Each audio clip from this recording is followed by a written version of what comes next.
very exciting. And thank you, Sam, for having me. Sam and I have known each other for a long time because we were fellow Sequoia companies, and we met in the early days of when he was on his company journey, and so it's cool. So what he asked me to talk about today was a little bit about sort of the hardware journey of building products. And so what I wanted to do is give you guys a little bit of an overview of Jawbone, what we do, how we think about the world, and that informs how we build products, and then go specifically into the process of how we design, how we develop, and how that all kind of comes together, and sort of what we do to change categories. So first off, I always like to start with sort of the broadest thinking, and the way we look at the world is we think of ourselves at this intersection of really crafted innovation in engineering that's almost invisible to the user in terms of its functionality, and that's at the intersection of even beyond design. We've been doing design products for well over a decade now. We think of it as the conversation has shifted even beyond design into beauty, and it's that intersection of engineering meets beauty,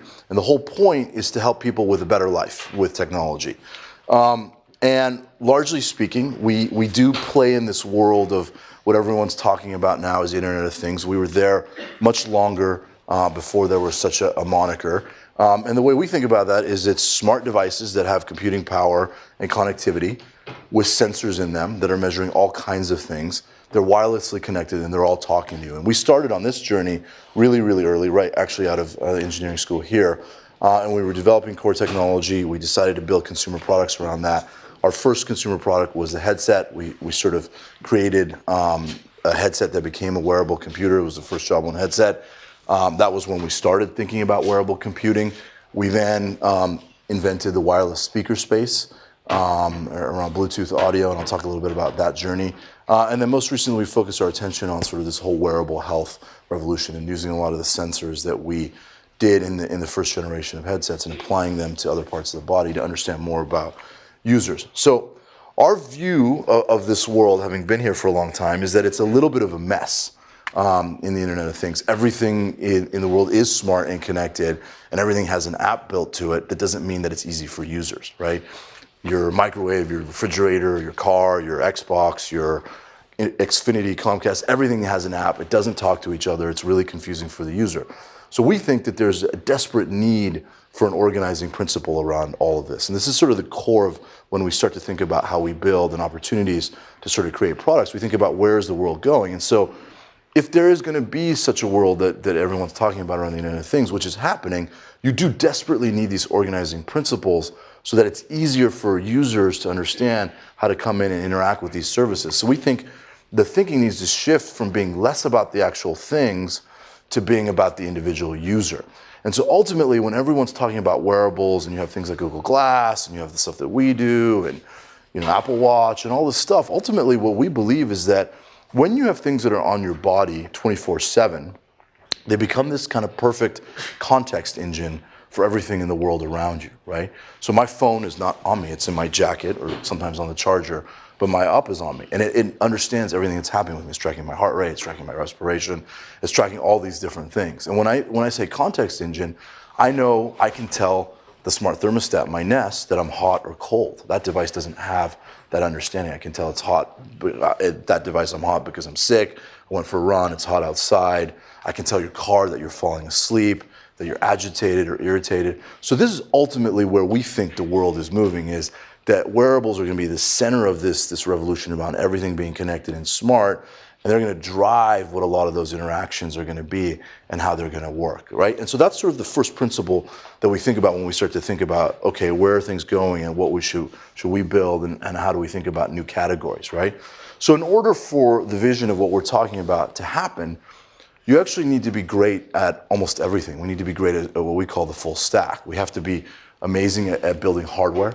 And these are hardware experiences that people have to keep on all the time, right? You have to wear them 24/7, because if you don't, then everything that I'm talking about is sort of a castle in the air, right? You can't actually create a service that people engage with or get lots of data off it to then go power all these other things if it doesn't start with great hardware. So that's where we start. We try to build, these magical experiences in hardware. They're absolutely powered by software. We have developed world-class software application expertise. We've got to be as good there from an engagement perspective as something like an Instagram or WhatsApp. And then on the data side, we've got to know what to do with this massive amount of information and process it and push it and have it work for the user. So we really see ourselves as being at the intersection for the first time of a company that's doing hardware, software, and data as three kind of equal stools that have to work together in order to unlock that experience around something that's on you, knowing what's happening, and then talking to the rest of the world around you. So that's a pretty key piece of what we do. I think it's different than what a lot of other companies do, and it allows us and requires us to play at all levels of the stack. Now, this was a complicated thing for us to put together because typically, people who are great at hardware understand mechanical engineering, electrical engineering, how those things interact, how you build at scale, how you build tools, et cetera. They're not typically great at building software and services, right? It's a very different discipline, a very different skill set. So when we first put those pieces together, that created a lot of really interesting friction in the company. Our software and application team was so used to moving really, really fast and iterating, whereas in the hardware world, you've got to take your time because your iteration cycles are much more deliberate. You have tooling that takes 16 weeks. You can't just tweak stuff and you can't hack it in the same way. And so what was interesting to see as we put all these pieces together, the hardware team learning to move faster, the software guys thinking more about how do they resolve experiences before you actually have to ship it versus just throwing something out and A/B testing it. And then the data science sort of informs all of that with sort of more information to make different kinds of decisions. So how do we think about, how do we build products, how do we change categories? First of all, everything for us is a system, right? We don't think about it discretely just as a piece of hardware, or discretely as an application, or discretely as a platform. We think about it across the whole thing. And so this is an example with Up, right, where we have these tracking sensors on the body, algorithms there. It connects to the phone where you have this engaging application and service experience. We use the sensors in the phone. That talks to a lot of stuff that we're doing in the cloud where we're taking all that information, driving insight on it, and then we have a huge platform of thousands of developers where they have thousands of apps that then plug in and also create more experiences. And so we think about it across the whole spectrum. And I'll come back to this system think in a second. So what does the actual process of creation look like? And this is fun for me because we don't actually talk about this very often. It's quite, we keep it confidential and private. And I know that we're talking, now that we're on sort of a live cast everywhere. So it's fun for me to talk about this for the first time because it's quite a deliberate process, right? And this is a little bit of what it looks like. And this is kind of a map where we are very unbridled in our imagination in the exploration phase. We start to validate some of our concepts, bring those ideas tighter and tighter and tighter, and then we actually start to build a product, launch it, and then iterate, right? That's the simplest way to look at it. I'll take you through each of these steps. So in the exploration phase, it is very wild. It's imaginative. We think about the vision of where the world's going, what our strategy is, what does the brand stand for. And we think of a lot of what you guys do here. You're dreaming, you're imagining it. How do you disrupt? What's the future going to look like? Right? It is a little bit science project-y sometimes, and we talk about it in that way, right? And we do build from inspiration and insight, and it's sort of raw creativity. And we want to create, and we try to create a form where that's okay, because a lot of times in companies that gets lost.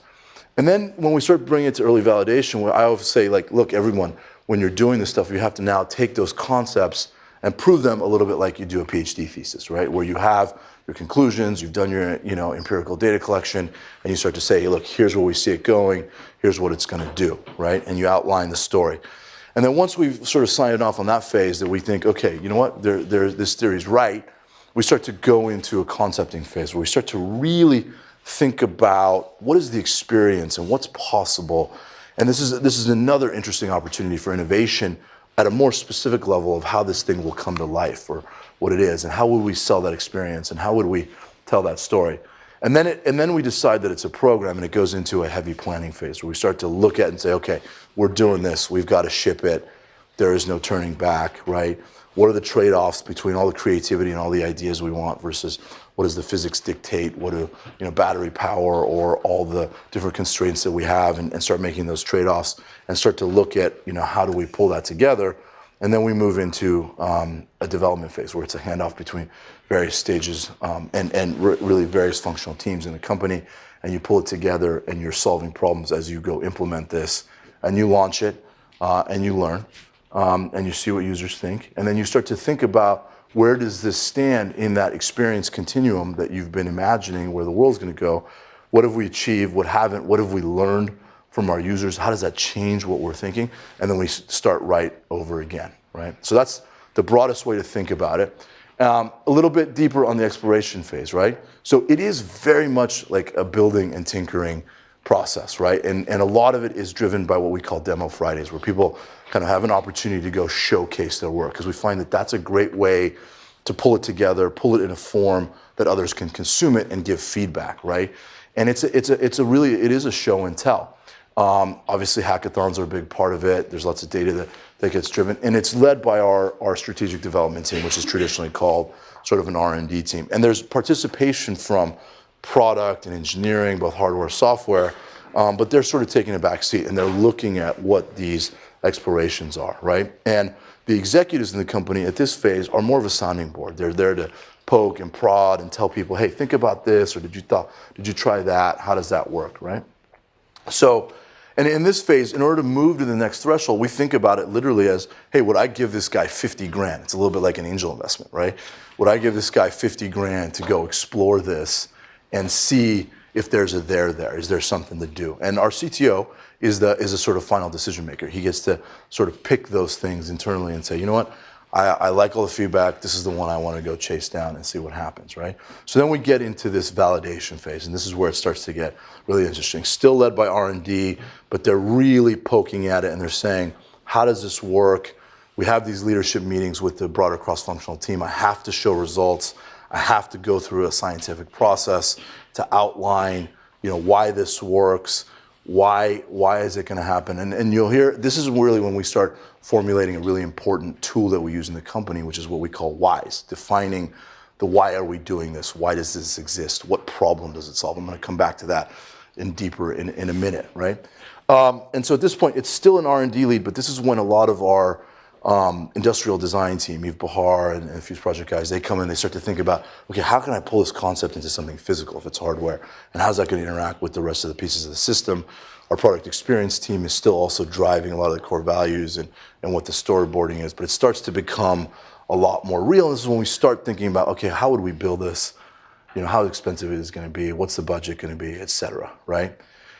And at that point, right, we start to really validate, can we actually build it? Or do we have to wait 3 years for batteries to be there? Or do we have to wait for this other innovation to happen? Or do we have to wait from a budget perspective? Or whatever it is. Is there a business viability? And then we start to sketch kind of briefs. And this is where I come in and make the final decision on, okay, I think there's really a there, and we can now take this to the next level and get it into a play. And then we go into the concept phase, right?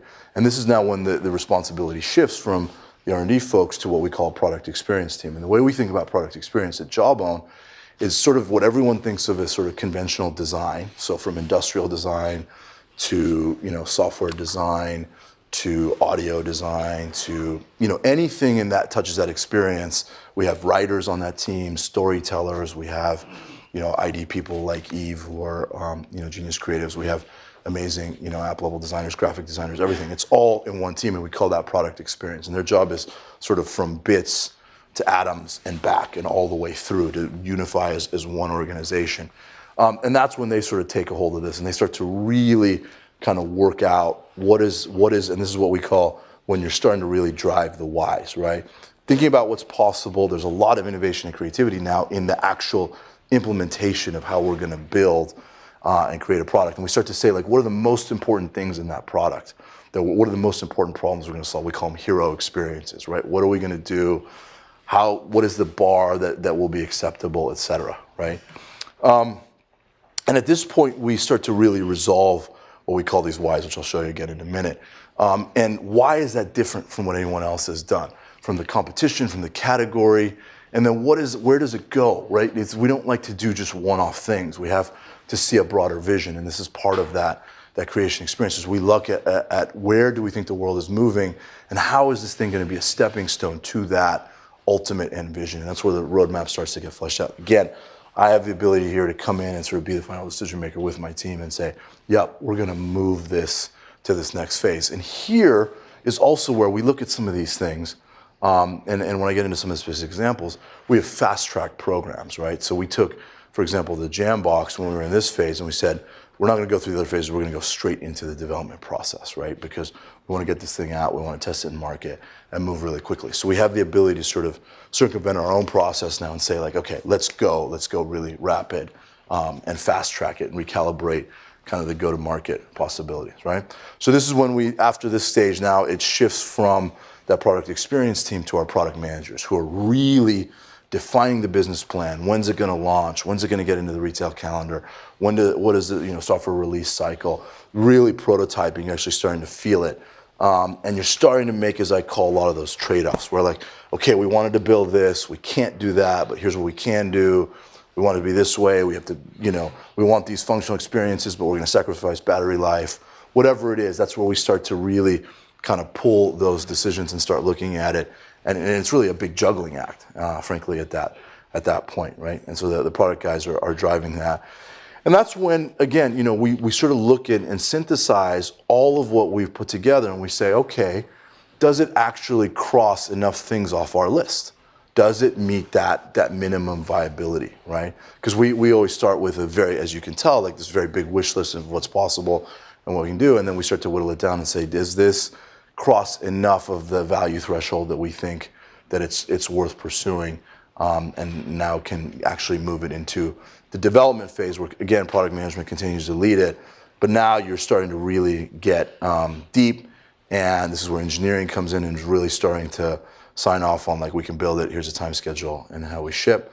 And then again, the product team is looking at how should we go deeper on this, how can we increase engagement, what are the little innovations, what are the tuning, what are all the things that we need to do to sort of make that. One of the things that we've been fortunate to have is a lot of wonderful response to the products that we've built. And we take a lot of care and time and detail really in sort of this development and concepting phase around little details that create these magical experiences. So for example, when we turn on Jambox, we have this pretty cool sound design that goes whoa, whoa, and that took months to come up with the right audio tuning. We work with a lot of different choreographers to create that sound, but every time someone turns it on, I see them smile and they laugh. The feel of the rubber, prototyping, there's one manufacturer in the world that was able to make the rubber at the quality and durometer that we wanted and the colors that we wanted for the first Jambox, right? So all of those little magical details, how to resolve, even in software, right? When we had the first up and when it plugged in and your sleep graph showed up, even just the animations of how, the bars would show up and the way the cards would flow in and out, that was a detail that we thought about. How is this going to interact? How is the user going to experience that? How are they going to feel it, right? So a lot of that kind of stuff happens even at this stage where you signed off on a program, it's going, but you're making those kinds of decisions all the way through and you're trading them off and you're doing it in the context of this bigger picture.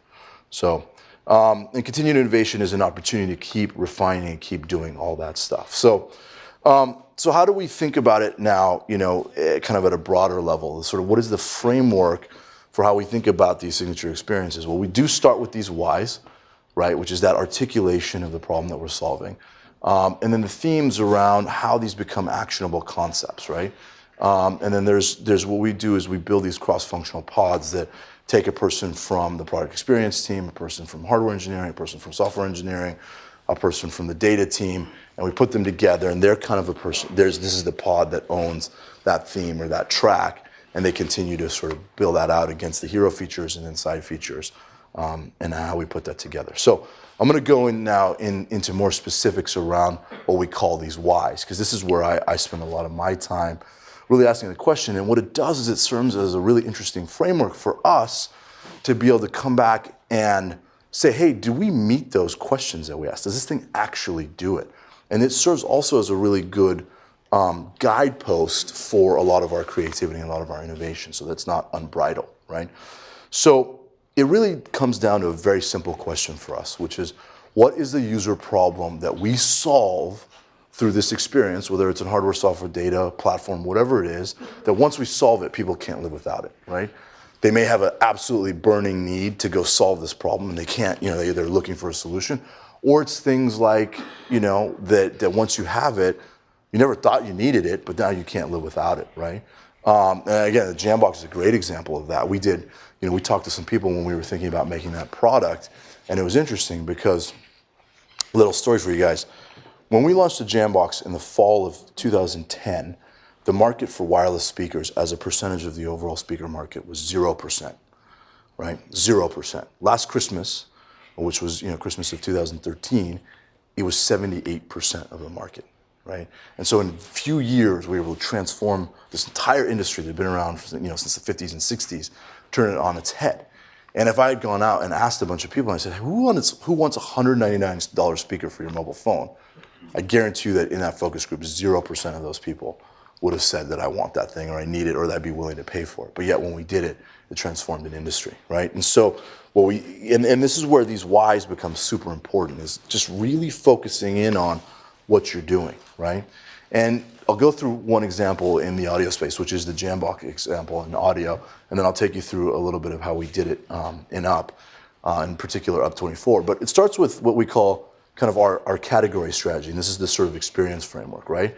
And our view was, look, all of your content and media experiences are now in your phone, right? They're no longer in your iPod or your computer. And so we need a different way to interact with it that needs to be as mobile, as portable, as high quality, right? That was our fundamental thinking. And then we said that experience needs to be seamless across time and space. You go anywhere through it, your car, traveling, in and out of your house, around the house. That was fundamentally what we were doing. And we said that's the whole point of why this category should exist, right? And that was the human problem.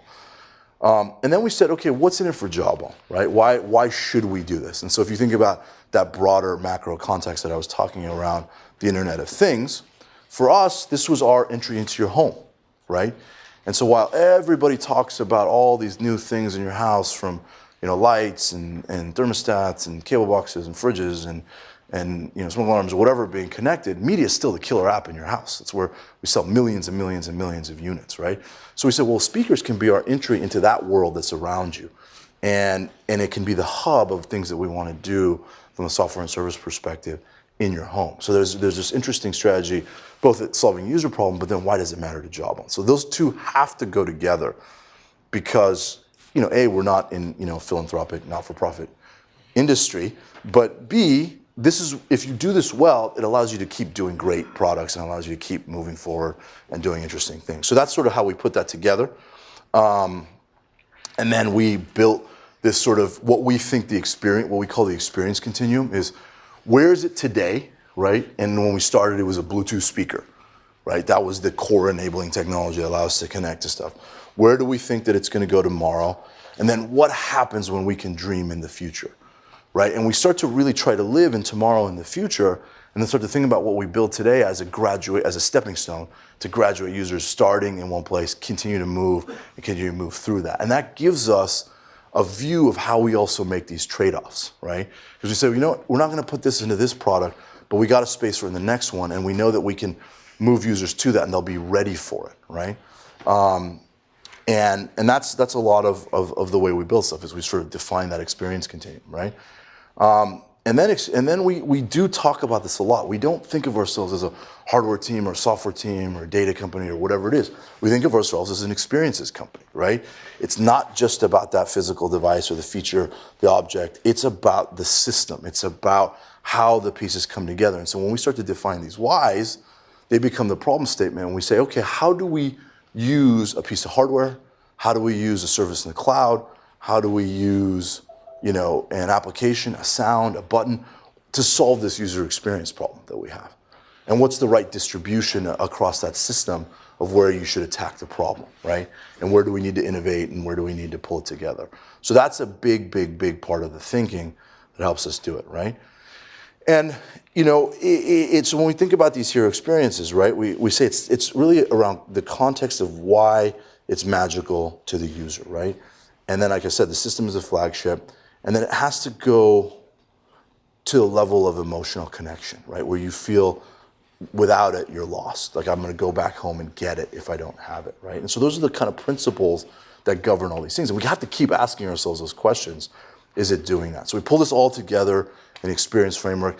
This becomes essentially a brief for your engineering team and your design team and all the people that work on this in the company that they can go back to and say, what are we doing and why are we doing it and how does that work and then how do we create against that, right? And then we have a sort of whole process. Blueberry is one of the internal code names. But the user experience process starts with a bit of research. So we do actually listen to users and talk to them, but we talk to them in a very specific way. Start looking for those key insights. We concept it, and then we start to build, right? And this is why we go define those lists of consumer problems, the principles, how do we think about approaching that, what are the solutions, and then what's required in the product to make that happen. Sam. Could you talk about how you balance the fact that a user would never have told you they wanted to pay $200 for a wireless speaker with user research at the front of this process? Yeah. Well, there's a lot of layers to user research, right? So what we look at, that's a great question. So there's you guys probably aren't familiar enough with this yet, but there are sort of standard tools for what people do in focus grouping, where they say, would you try this? Would you do? Would you pay this? Do you want this feature? Do you not want that feature? What do you care about? That's one way to do it. And what you don't usually get there is really great answers. We ask different kinds of questions. We say, how much music do you listen to when you are with other people? How do you play that music? Do you listen to it on headphones or do you listen off the speakers on your phone? Okay. How often are you with other people? How often do you want a personalized experience? How often do you want to share? So we ask a lot of questions. We just ask different ones. And we don't ask them specific things about do you want this or do you want that. We ask them how do they behave? How do they live? And you say to them, hey, if you had something that allowed you to take, a great example is iPod. If you said to somebody, if you could put 1,000 songs in your pocket and take them anywhere, that's cool. Not do you want a digital portable music player that, So again, it's at a price that was, more than your phone, right? So, you sort of have to separate what are questions that you can ask that are going to help make you smarter about your thesis versus trying to get somebody to validate it for you, right? And I think that's the real separation. No one's going to tell you what to build. If they do, then they should do it, right? And not you. And so you're the one who's making that decision. You've got the thesis. You've got the creative idea. You've got the innovation. You got to use these people to help you make it better and to refine your thinking. That's the difference. Make sense? Got it. Okay. So I'm going to switch over to some UP24, which is the product that we've had in the market, our wireless product for health tracking. And the whys of UP24 are really simple, right? Well, first of all, let me start with the whys for UP. The idea there was there's so much that we know about the world today through Twitter, Facebook, social media, access to the internet, Google, etc. But we know nothing about ourselves. We have no idea why some days I sleep 8 hours, I feel terrible. Some days I sleep 3, I feel awesome. Like I just have no idea, right? And so our thought was, could we take a lot of this sensor technology, help people understand more about themselves, and start to then make better decisions about how they live better? And so that was the first product. This was the second product where we said, okay, great. Now that we have wireless connectivity, it's not just about Bluetooth or wireless. It's about the fact that I can use that real-time flow of information to understand what's happening with me and go and take action on it, right? I can get the data in a more meaningful, relevant, contextually important way at the moment that it matters. I can also get back guidance in a structured way that can help me go do things. And I want that ongoing encouragement because everybody, knows that they want to be better, but they fall down or do whatever. And they want a fluid way to interact with it. So this is what we were sort of building in UP24. Right? We had this very crisp set of 5 things that were the whys of why we're building this product and why we're doing it. And our point of view was that we had this sort of fundamental narrative going back to the experience framework where we said everything we do in UP is about, helping people track and track themselves. It was understand, which is taking all that data and converting it into knowledge. And then the third part was act. So track, understand, and act. That is our narrative for everything we do in the kind of wearable health space, fundamentally. And it will be for the entirety of what we do. It's sort of help people get more information about themselves. Data is great, understanding is better, convert that into things that they can create real knowledge that they can then take action on. So anything that we can do to keep the device on, get more information, help them be engaged, and then find ways of guiding that behavior was really, really interesting. And this is the sort of framework for the system. And then you can start to think about, well, that designs how you build your data infrastructure, your insight system, how you process it, how you build the application experience that surfaces it. And this is a little bit more of a blowout around track, understand, and act, right? So we got it, and this is the tracking part is really fundamentally about the hardware too. It's sort of how do you design the batteries, how do you design the embedded systems, the materials, the way it latches on you, how easy is it, so that you create the habit of keeping it on your body, right? Then you got to take all that data, and it's not just visualization of information. Like, if I told you guys' heart rate was 75, is that good or bad? Who knows the answer to that question? I don't. It depends, right, on what you're doing and who you are and what's happening. So just the data surfacing is not enough. You got to contextualize why that matters, turn it into action. And that's the third part, right, is action is key. So let me understand the data. Let me understand that when I work out at 4 o'clock, I get 4 more hours of deep sleep at night. That's awesome. So let me get a reminder at 4 o'clock to go work out or do whatever, right? And that's what we've built. And that's a lot of infrastructure to sort of create that experience. But that's how we build software. That's how we build hardware. That's how we build sort of the whole system. And then often we will talk about different kinds of users and what they care about, and what we think our user base is made of. And who's more into weight loss, who wants this sort of social acceptance, who are people who are vain, that just want to look better. And want it's true. So there's lots of different things, and there are people who have sort of medical reasons for they use our product, and we design different kinds of experiences, right? And we think about using the platforms like the phones in ways to push notifications and as part of the system think, right? We think of notifications as a tool for behavior change, right? And then we actually start to go map out these things. What is a smart action? Right? Is it real time? Does it feel customizable? Does it feel progressive? Does it help me? Is it really tailored to me? Right? And then for this particular type of user, we go out and storyboard. And then these storyboards go to our design engineering teams who work together, and they actually start to build off of this. And what this does for us is it creates a nice set of constraints.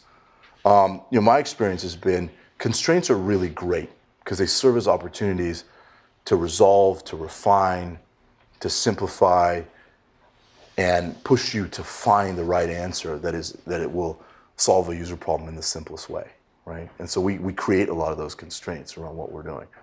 This is the sort of storyboarding for getting someone to the goal and how they do it and what we use in real time. So and then we put in sort of the secondary experiences, right? Which is if we can do this and we can fit it in, it's not too cluttered or confusing, we'll put it in. So that's a little bit of a snapshot into how we build, and we have a few minutes left, so I'd love to answer any questions or. Yeah, the questions would be great. Yeah. We've got about 15 minutes. Go ahead. So let's say you have this product, right? You have all these features that you want to do, right? All these things to satisfy, and you're about to enter the design process, right? How do you approach the whole problem, right? How do you break it down so that okay, solve this and it's going to satisfy, it's going to fix this problem, it's going to look this way, right? But then, because each design feature is not mutually exclusive, so how do you approach it holistically while solving these problems? And can you repeat the question for the report? Yeah, I mean, I think the question was, when you have a number of different features and functions that you're trying to build, how do you look at it at a system level to understand, not within that one silo what the trade-offs are, but what the trade-offs are across the entire system? I think that's the answer to your question. You do exactly that. You don't think about it in one silo. You have to force a lot of, when it's a small team, it's really easy because you guys are all sitting around a table, you're looking at each other, you're making those decisions in real time. As you get bigger in a larger company, you have to force a lot of communication where everyone's in a room and that person says, you know what, if you constrain me in this way, then I can't get the quality spec that you need me to make. And this guy is going to say, well, if you do that and you give me that much space, then I can't fit all the algorithms in at the battery performance that you want. And so when you start to look across the system, you start to see everyone has to share what their pains are, and they actually understand if I make this trade-off, it's going to affect me over here. And so you have to put them all together in a room and start hashing that. But what's on the board and on the walls and on everywhere is what are we trying to do? And does that trade-off still meet it? right, across all those different silos. Because everyone's thinking about the trade-offs in their bit, and they know what they need to accomplish, right? But again, it's how does that affect the whole thing? We just went through this with Up3, which is a product we're shipping in a couple of weeks. That sort of defined the next wave of what's happening in the wearable space on the health tracking side. We invented a totally new sensing system, right? There was raw science that had been developed that we productized really fast, and even just trade-offs on like what the electrode materials were had effects on reliability, sourcing, signal performance, and these guys weren't talking to each other. We had to get in a room, do daily calls for 3 hours where they're going through each of their things. It's tedious, but we're figuring it out and we knock it down. So when you're small, it's really easy because you just sort of all look at it, but you have to always have that definition of what you're trying to do across the system. And that's why a lot of what I was talking about was much higher level. What problem are we solving? Where does it go over time? And then how do all these pieces inform it? Go ahead. If a startup wants to build a system eventually, should it start focusing on one small thing, or should it start looking at the systems itself and how to build it all together? I think system think is it's a mindset, right? It's not actually a system, right? There are simple systems, there are complex ones. A plane is a very complex system. A car is a very complex system. There's other products we make that are much simpler. Phone is a complex system. An application you should think of as a system, right? And how all the pieces work together. Your storage, the front end experience, what you're doing, the connectivity. That's all a system, right? And so that's more what we mean about system. Yes, for us, system is hardware, software, and data. But I think within even anything, there's always system think. And so it's more just thinking about how the trade-offs work across all the different pieces as they come together. Does that make sense? Yeah. Yeah. Go ahead. I have a question. What's the decision-making process between creating like related products in the same space? So like for fitness tracking, there's different versions of or for Jambox, there's different versions Yeah. of Jambox. And, what goes into that? We do have a grand unified theory at some point around how these experiences come together and what happens, and it touches a little bit that point that I was making to you around a context engine when you have things on your body that can make everything in the world around you smarter. Like if I know the emotional state of a user, I can tell Spotify what song it should play you on the Jambox, right? I can tell the TV that you didn't like that commercial, they should fast forward to the next one. Or I can tell you not to watch Game of Thrones on a Sunday night because you don't sleep well, right? So you start to see how, I'm serious, right? And so these pieces start to go together. And so we do think at that level, and then we start to say, what are the building blocks that get there? And how do we establish credibility? How do we establish a distribution system? How do we establish manufacturing scale? How do these pieces start to come together? So there is a grand unified vision for us. And we look at different categories, and different categories have different dynamics. They move at different paces. They have different replacement cycles. A great example of this right now is what's going on with iPad and iPhone. We're all very used to replacing our phones every single year. iPads are not following that same trajectory, right? So the replacement cycle is different, the use case is different, the problem it's solving is different. So you got to adapt to that, right? You don't replace your Nest every year. It's a 15-year install. So how do they build in that kind of a world? How do they think about, so it's just, you got to think about your category, the replacement cycle, the usage, how these things come together, and the dynamics are different, right? Go ahead. So, first of all, how you canvas this unique pattern of the jawbone, like in the PPT background in the first place, and you think it's a better design, you have this idea, or you think the functionality is more important? Which piece are you talking about? You're talking about the texture? Yeah, the texture, yeah. So it's unique texture it's like signature of every jawbone product, right? Yeah, and a lot of that was developed by Eve and our design team, and sort of coming up with a branded look so that you saw the icon and you knew what it was, right? Whether it's here or anything. So that was part of sort of our mission. We wanted to convey a certain emotional quality, et cetera. Some people like it, some people don't. That's sort of the nature of design. But that was all part of the same process, right? Go ahead. Reminder on the question. Sorry. Yeah, so this is kind of building up one of the other questions, but when you iterate on a certain product, how does your process necessarily change, and how do you take into account information that you might have learned from, let's say, like F24 when you developed F3? Like, how does the framework and the process change? That's a great question. I'm actually going to go back to that slide. The question was, it's sort of not on the initial product, but as you've launched the initial product, what happens to your thinking, and how does that evolve the process, right? So I'm gonna take it back to that slide that shows the kind of how we create and the process flow right here. So, sorry, I got to go through these builds. So it's actually a great question. So this is, say this is you starting something totally new from scratch, and you come out here and you do all this stuff and you get it to here, and then you learn a lot. And in the first iteration of Up, in 2011, it broke. It didn't work, so we had to actually go back to the drawing board. And so what that did here is we actually ended up telling these guys a bunch of things that they should be thinking about and sort of unlocking a lot of problems we had to solve that they then started working on at a different pace. Because sometimes this will take years to come to fruition. We can dream a lot faster than what's possible, right? And so even at core technology levels, at sensor, batteries, chips, right? Processing, what we can do with storage, like all that kind of stuff. We'll say, well, you know what? If we have those are the problems that we're facing, what if we start running different parallel threads to go fix that? And so we'll start doing some work here. They'll look at it in different parts of the process. So there's room for innovation in all these different things. But we may see something here that we say, let's go straight into planning and development. We don't need to go all the way back, right? So we have the flexibility to sort of jump through and say, we don't need to do these things. We know that, like, it wasn't a big struggle for us to know to go from a solution that plugged in to go to wireless. Like, I wasn't concerned that we had to do a lot of concepting and validating. I knew that was going to work, right? So we can kind of skip through those steps if you know how to make those decisions. What this is more for us in a lot of ways is a way of kind of taking a lot of innovative spirit and creativity and giving it a very focused way to actually get out, right? And so that's the way we think about it. We have the ability to sort of go back and forth and skip over steps as necessary. Go ahead.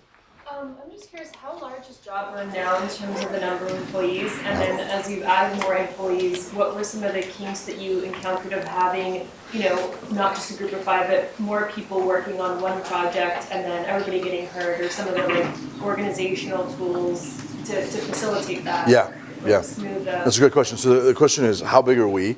And then as we grew from few to many, how did it change our thinking around process and tools and how we kind of work together, right?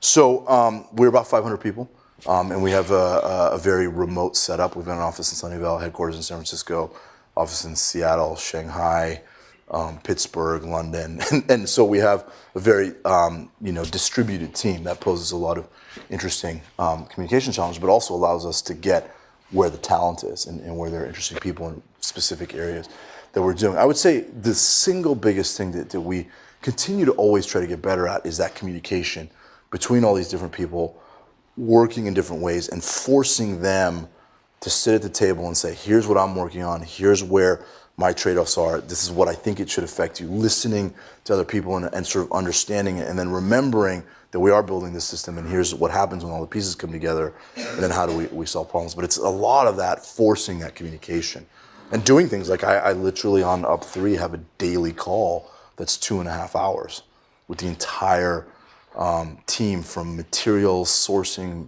manufacturing, design, sensor, firmware, mechanical engineering, all together, and they all have to sit through each other's updates, but then understand what those trade-offs are, and I sort of force that communication. So, go ahead. At what point did you decide to expand, and how did you decide where to expand to first? You're talking about so the question is, how do we decide to expand and when? Or is that geographical? Is that our team? Was that markets? And how did you find the connections to reach out to the other? I mean, I think a lot of it, some of it's deliberate. We sort of say, obviously, we build a lot of things in China, so we need to have a presence there and manage things. So at some point, we got big enough that we wanted our own team on the ground. We've expanded sales. I think we're in 56 countries globally, 100,000 points of sale. So that was, we started in North America, we went to Europe, we went to Asia. Now we think a little bit differently about when we launch, what geographies we go to. So it's some of it's deliberate and planned, some of it takes time. And again, it's part of that, we want to be here, here's how we want to grow, we want to migrate our business this way.